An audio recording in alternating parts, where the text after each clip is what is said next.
surprised? CDSU is equal to MHRA. So it's bit surprising. आप लोगों को लग रहा होगा कि सामने वाला ये जो लिख रहा है ये पगला गया है या क्या है। तो चलिए देखते हैं, सोचते हैं, डिस्कस करते हैं और खुद एक्सप्लोर करते हैं कि हुआ क्या है। तो अभी जो लोग रेगुलरली न्यूज़ वगैरह देखते रहते हैं तो आप लोगों को पता होगा कि रिसेंटली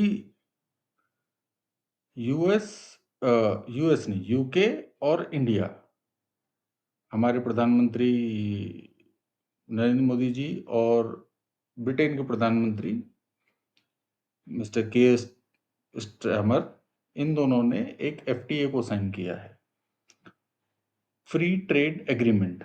फ्री ट्रेड एग्रीमेंट एक कमर्शियल एग्रीमेंट है कि किस तरीके से जो चीज़ें हम इंपोर्ट करते हैं या जो हम एक्सपोर्ट करते हैं उन पे कैसे-कैसे जो अलग-अलग प्रकार का टैक्स होता है, वो क्या लगेगा, कैसे लगेगा, कम लगेगा, ज़्यादा लगेगा। जनरली फ्री ट्रेड एग्रीमेंट है तो कम ही लगेगा, ज़ीरो हो जाएगा लगभग कई ज़्यादातर चीज़ों पे। और उसमें एक सबसे बड़ी चीज़ है फार्मास्यूटिकल्स एंड मेडिकल डिवाइसेस, जो हमारे काम की चीज़ है। अभी इसी फ्री ट्रेड एग्रीमेंट के अंदर एक क्लॉज़ छुपा हुआ है एमआरए यानी कि mutual recognition agreement between 2 regulatory bodies. जो हमारी रेगुलेटरी बॉडी है सीडीएससीओ और यूके की रेगुलेटरी बॉडी है एमएचआरए। अभी ये जो म्यूचुअल रिकॉग्निशन एग्रीमेंट है यानी कि हम एमएचआरए को मानेंगे, म्यूचुअल यही हुआ कि हम एमएचआरए को मानेंगे और एमएचआरए हमें मानेगा। सॉरी।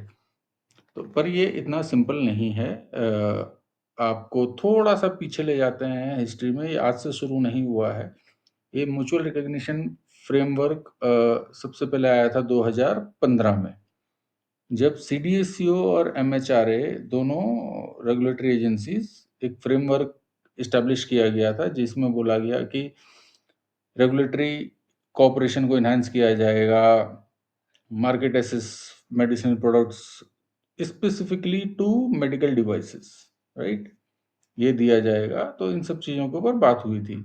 अभी जो एक एमओयू साइन किया गया था 2015 में इसके रिगार्डिंग में, वो एमओयू अक्टूबर 2015 में साइन किया था to foster collaborations in regulation of medicine and medical devices. और ये जो एग्रीमेंट था ये दोनों कंट्रीज के बीच में जो पब्लिक सेफ्टी है इसको प्रमोट करने के लिए किया गया था। उसमें क्या था, एक्सचेंज ऑफ रेगुलेटरी इंफॉर्मेशन, जो भी रेगुलेटरी इंफॉर्मेशन है उसको एक्सचेंज किया जाएगा, technical cooperation at both and understanding each others regulatory frameworks, requirements and processes, ताकि सीडीएससीओ समझे एमएचआरए के फ्रेमवर्क कैसे काम करते हैं, किस किस तरीके से क्या क्या इनके रिक्वायरमेंट्स हैं, और सिमिलरली एमएचआरए हमारे भी रिक्वायरमेंट्स एंड फ्रेमवर्क्स को समझे। ये एमओयू साइन किया था डॉक्टर ज्ञानेंद्र नाथ सिंह ने, जो उस समय के ड्रग कंट्रोलर जनरल थे इंडिया के, and professor sir Michael Rollins, ये एमएचआरए के चेयरमैन थे। और ये साइन हुआ था आपका सीडीएससीओ हेडक्वार्टर न्यू दिल्ली में। और ये स्टैंड अलोन बायलैटरल एग्रीमेंट है, और इसी तरीके का एग्रीमेंट एमएचआरए का चाइना और यूएसए के साथ भी है, ठीक है। और इसमें जो स्पेसिफिकली की एरिया जिसको फोकस किया गया था वो था ensuring GMP compliances particularly for medicine, क्योंकि approximately 25% of UK medicine were import or exported from India. 25% तक जो दवाइयां हैं यूके के अंदर, यूके के मार्केट के अंदर जो जाती हैं वो हिंदुस्तान से जाती हैं। तो इसको करने के लिए 2013 में एक बायलैटरल एग्रीमेंट किया था एमएचआर एंड सीडीएसयू में। अभी जो 2025 में, वो 2015 में था, उसके 10 साल बाद 2025 में जो फ्री ट्रेड एग्रीमेंट हुआ है, इसमें फिर से दोनों रेगुलेटरी बॉडीज आई हैं एक म्यूचुअल रिकॉग्निशन एग्रीमेंट के लिए। और अभी स्पेसिफिक जो उनका फ़ोकस है, वो अभी फार्मास्यूटिकल्स पे आएगा, बट सबसे पहले उन्होंने काम किया है आपके मेडिकल डिवाइसेज़ पे। जो Indian certification of medical devices होता है, आईसीएमईडी, वो यूके मार्केट को बहुत फ्रीली अभी जा सकते हैं। और इस तरह से फ्रेमवर्क को डिज़ाइन किया गया है, म्यूचुअल रिकॉग्निशन इस तरीके से किया गया है कि वहाँ पे आप अगर आईसीएमईडी से अप्रूव्ड हैं, तो मिनिमम बैरियर्स आएँगे। और इवन जो फ्री ट्रेड जो पे पहले ड्यूटीज़ वगैरह 2 टू 6% की इम्पोर्ट ड्यूटीज़ वगैरह होती थी, वो अब निल हो गई हैं। तो ये जो हमारे इंडियन मैन्युफैक्चरर हैं मेडिकल डिवाइसेज़ के, इनको या डायग्नोस्टिक इक्विपमेंट्स वाले हैं, तो इनके रेगुलेटरी बैरियर्स को भी कम करता है और उनकी कॉस्ट को भी कम करता है। अभी अगर हम यूके मेडिकल डिवाइसेज़ की बात करें, तो 32 बिलियन यूएसडी का मार्केट है ये 2024 में, और ये ग्रो हो जाएगा यूएसडी 69 बिलियन तक बाय 2035। ऐसा एक सर्वे या जो हम बोलें जो मार्केट प्रेडिक्शंस करते हैं, उसके हिसाब से ये इतना ग्रोथ होने की संभावना है विद अ सीएजीआर ऑफ 7.19%। तो हमारे जो इंडियन मेडिकल डिवाइसेस या डायग्नोस्टिक इक्विपमेंट मैन्युफैक्चरर्स हैं, इनको इसमें काफ़ी फ़ायदा होगा। अभी ये जो एग्रीमेंट और ये एमआरए हुआ है, ये स्पेसिफिकली जो एमआरए फोकस कर रहा है अभी मेडिकल डिवाइसेस पे, और आगे चल के इसके अंदर संभावनाएँ हैं फार्मास्यूटिकल्स को भी अंदर लेने की। अभी ये जो सारा काम हो रहा है, अभी आप देख रहे होंगे सीडीएससीओ रिस्क बेस्ड इंस्पेक्शन हमने पिछली वीडियो में बनाया था कि इवॉल्व होता जा रहा है सीडीएससीओ।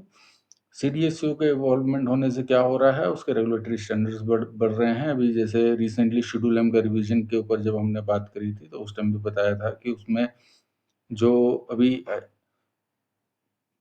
क्वालिटी रिस्क मैनेजमेंट और ये सारी चीज़ें आ गई हैं, तो ये इसी सारी चीज़ों को देखते हुए अंदर आया है। रिस्क बेस्ड इंस्पेक्शंस हो रहे हैं। रिस्क बेस्ड इंस्पेक्शंस में जिन लोगों ने फेस किया है, वो देख रहे होंगे कि थोड़ा-सा स्टैंडर्ड बढ़ गया है।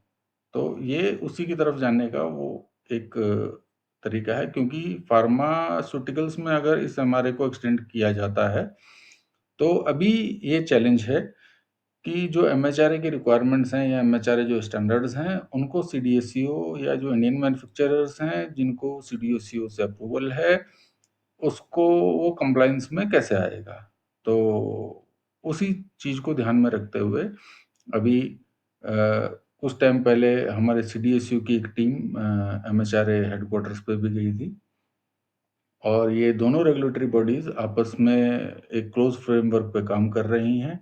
और भविष्य में जो मैंने अभी लिखा है, since it is not fully okay, but yes partially it is okay, since जो आपका मेडिकल डिवाइसेज़ हैं, उन पे जो हमारा कंप्लायंस बैरियर्स हैं, वो काफ़ी हद तक कम हो जाएँगे, और फार्मा में अभी कंप्लायंस बैरियर्स बने रहेंगे as far as GMP compliances are concerned for MHRA. But going in near future, we can see, and we would like to, I personally अगर मेरे से पूछा जाए, तो I would like to have that MRA to happen।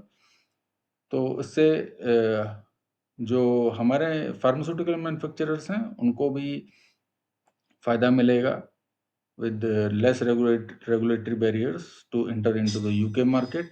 और UK market में अगर आप एंटर होते हैं, तो आपके लिए एवेन्यूज़ और भी खुल जाते हैं। यूरोप एक दूसरा एवेन्यू रहेगा, और हमारे एक्सपोर्ट्स बढ़ेंगे, तो एसएमईज़ एंड एमएसएमईज़ जो फार्मा में हैं, उनको भी फ़ायदा होगा।